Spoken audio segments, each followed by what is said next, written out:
Okay, day 35. Hey everybody, I'm Zoe. This is day 35 of my post laser reduction glottoplasty voice feminization surgery uh, recovery. It's been 35 days since I've had surgery on my voice. Um, it's a lot better than it was. If you want to hear the progression, go back to my earlier videos. Episode 1 is like the very first episode where it was the day before my first voice surgery about a year ago. Episode 2 is like right after when I'm first allowed to talk. Episode 3 is 2 months later when I'm sounding much better. 4 is, let's see, 4 is right before this surgery. 5 is right after this surgery. And then so on and so forth to now. Anyway, we're at day 35 post-op from laser reduction glottoplasty in combination with the Wendler style glottoplasty that I had last year. We didn't do a revision because it was botched, because it was not. I gained 50 hertz, which is about average for a Wendler glottoplasty. And then with, I sounded like Johnny Cash. Go check video 1. It was awful. And so the 50 hertz really helped. It was just under the androgynous zone. I still got pegged as a boy on the phone and then in drive-thrus.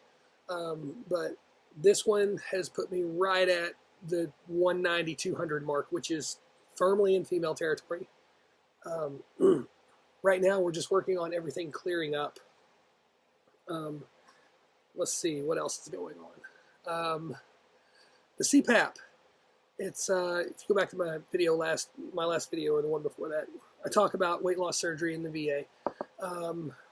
They put me on a CPAP after a sleep study. Sleep studies are awful. If they tell you should have one, it sucks. But if they tell you should have one, you should have one. Go do it, do the thing, and because they can figure out, if you need some help breathing at night. I can't believe I'm saying this, but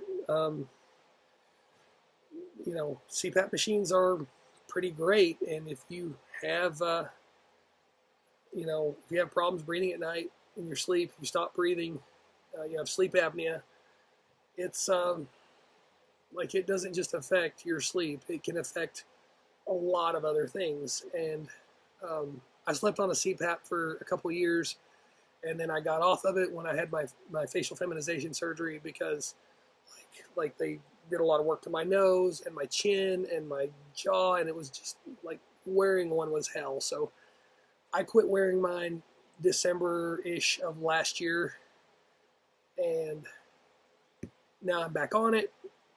My sleep apnea has improved. I've lost 40 pounds since fall of last year too, but it has improved, but it's not gone away. It's still bad enough that they want me on a machine, so here I am on a machine. I've got some redness around here. I don't know if you noticed, but it's because the mask they gave me was too small last week. Went by the VA today, got the right size mask. Way more comfortable. Won't have to put it on so damn tight anymore and leave a ring around my face.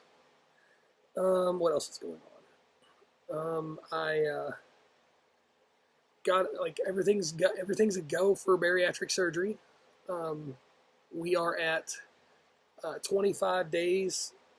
We're counting down. 25 days to go of being on the PAP machine again, and then I will be able to take my machine over to the VA. Point that way because it's literally a block that way.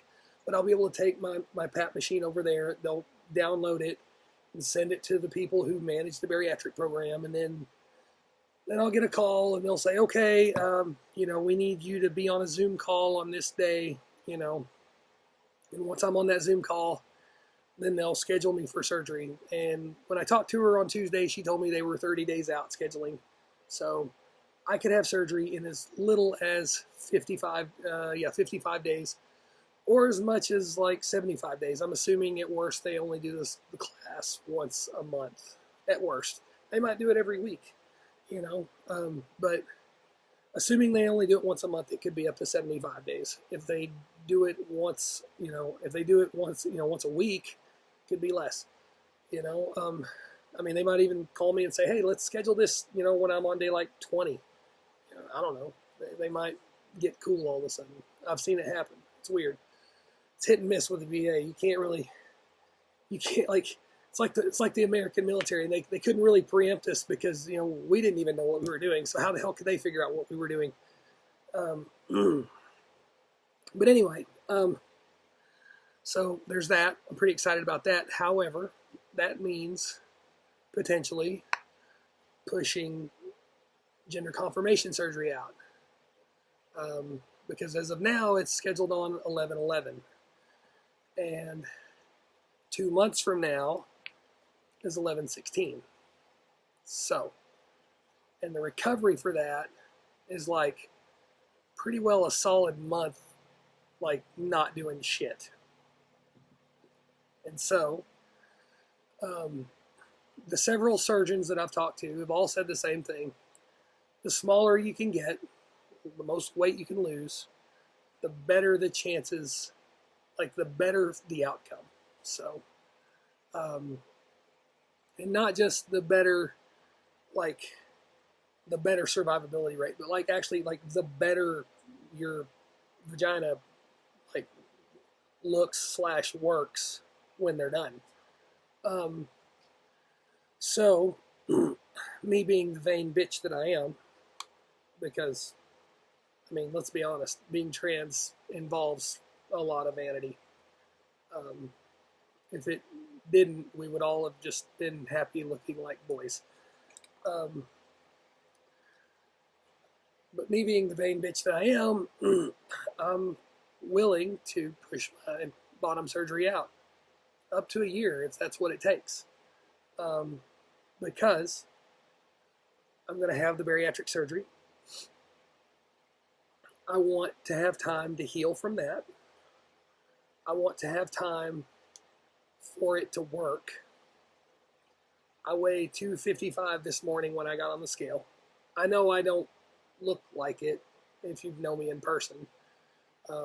When people ask me, when I tell people how much I weigh, they're just like, oh, fuck no, you don't. You're a liar. No, I really like.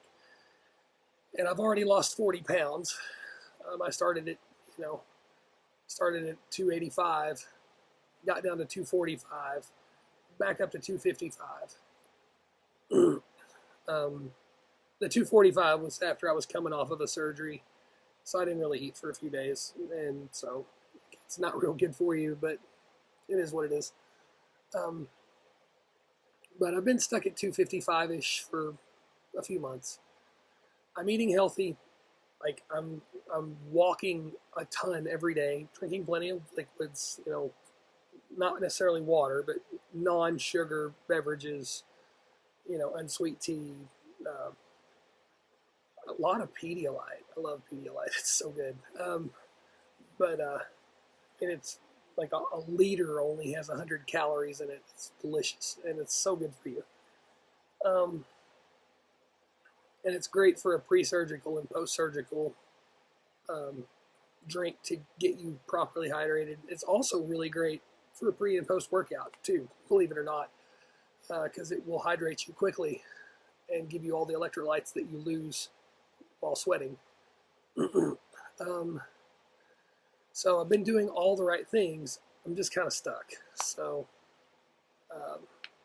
we're gonna do this now, and I'm pretty excited about it. So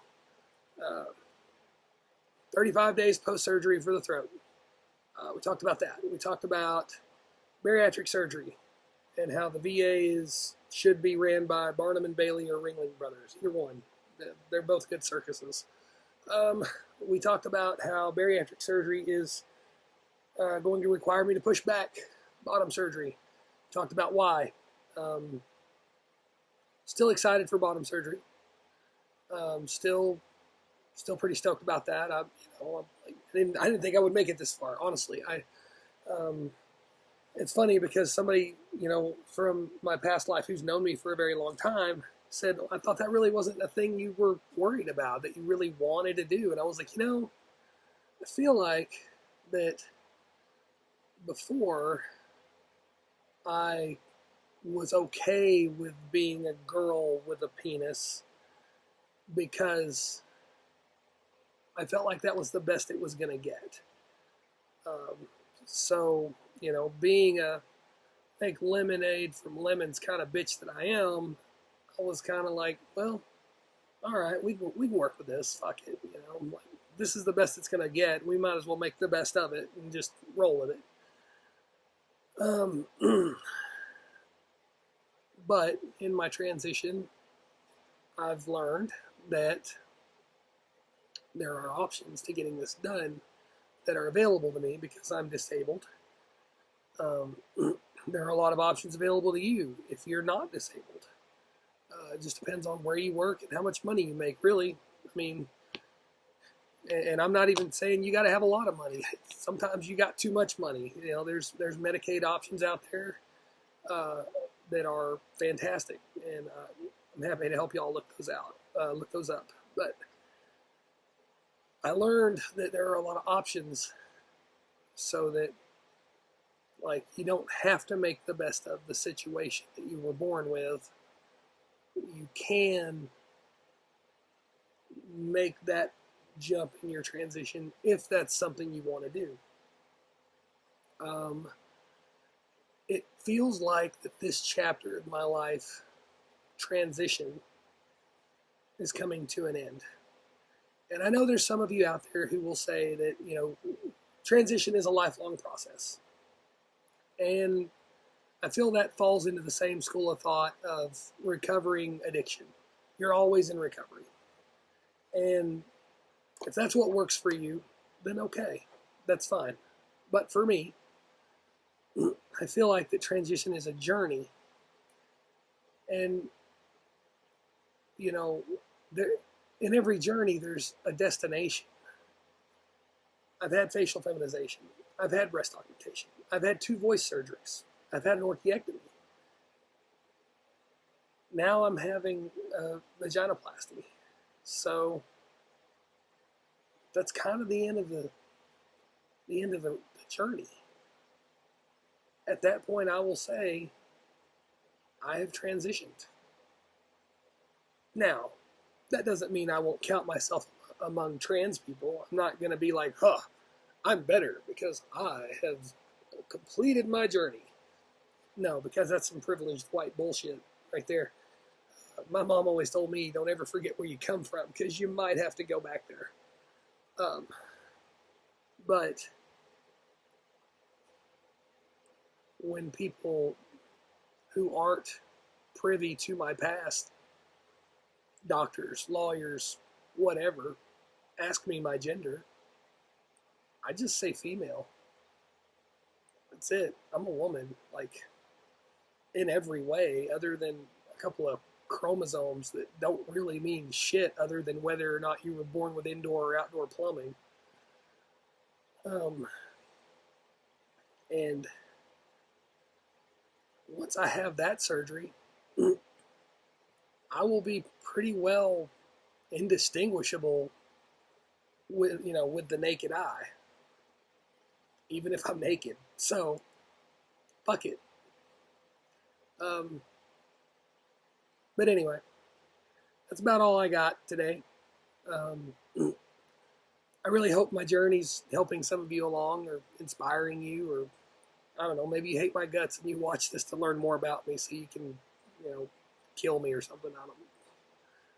If it means that much to you, just call me up. We'll meet somewhere. Shit. Anyway, I hope y'all are doing well out there. Wash your hands, wear a mask, don't go anywhere unless you got to. If you got to, wash your hands, wear a mask, social distancing, all that. And I got these really cute masks the other day. I can put a link in the comments below. I thought that was pretty cute. So now I'm rambling. Anyway, y'all have a wonderful day. I hope my voice progress is, means something to you. Maybe it don't. Maybe you think my voice sucks. That's okay. I love it. I'm happy, and it's just gonna get better. So Y'all have a wonderful evening, and I'll catch up with y'all later. Bye.